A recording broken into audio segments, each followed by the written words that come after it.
بیٹیوں کو, اپنی بچیوں کو ایجوکیٹ کریں. اور جس وقت بچیاں ہمارا پروگرام دیکھ رہی ہیں, جو خواتین ہمارا پروگرام دیکھ رہی ہیں, جیسا کہ جدون صاحب نے بتایا کہ ہمارا دین اسلام چونکہ میجورٹی مذہب ہے اس ملک کا,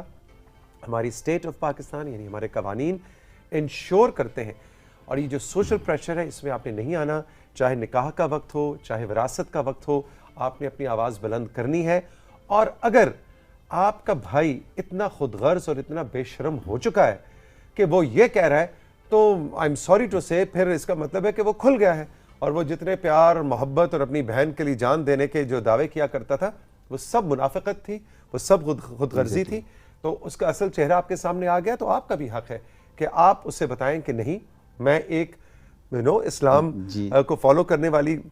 لڑکی ہوں, خاتون ہوں, اور مجھے میرا دین اور میری اسٹیٹ, میرا پاکستان, میرے پاکستان کے قوانین مجھے رائٹ دیتے ہیں. تم اپنا یہ جعلی محبت اپنے پاس رکھو اور مجھے میرا رائٹ دو. آئی تھنک یہ اپروچ ہمیں کھل کے اپنانی پڑے گی. اس میں جو ایلیمنٹ ہے, میں بلکہ سجیسٹ کروں گا تمام خواتین کو, ان کو بھائی کی محبت تو ستاتی ہے, بھائی کو چھوڑنے کا تو ہوتا ہے, لیکن خواتین پہ سب سے زیادہ حق ان کی اولاد کا ہے. اب جیسے کہ ایک خاتون ہے, ان کی اولاد وہ اس وقت سفر کر رہی ہے, ان کی ایجوکیشن سفر کر رہی ہے وسائل نہ ہونے کی وجہ سے, تو وہ صرف بھائی کے رشتے کو پروٹیکٹ کرے گی, تو اولاد کی جو حق تلفی ہوگی وہ اس کی بھی جواب دہ ہوگی. تو اس کے لیے یہ کہ اپنے اولاد کا رائٹ وہ کیوں کر رہی ہے, چلے اپنا رائٹ وہ چھوڑ بھی دیتی ہے, لیکن اس کو یہ دیکھنا چاہیے کہ یہ اگر وہاں سے میرے فادر یا مدر کا جو شیئر مجھے آنا ہے, اس شیئر سے فیسیلیٹیٹ ہوگی میری اولاد. اور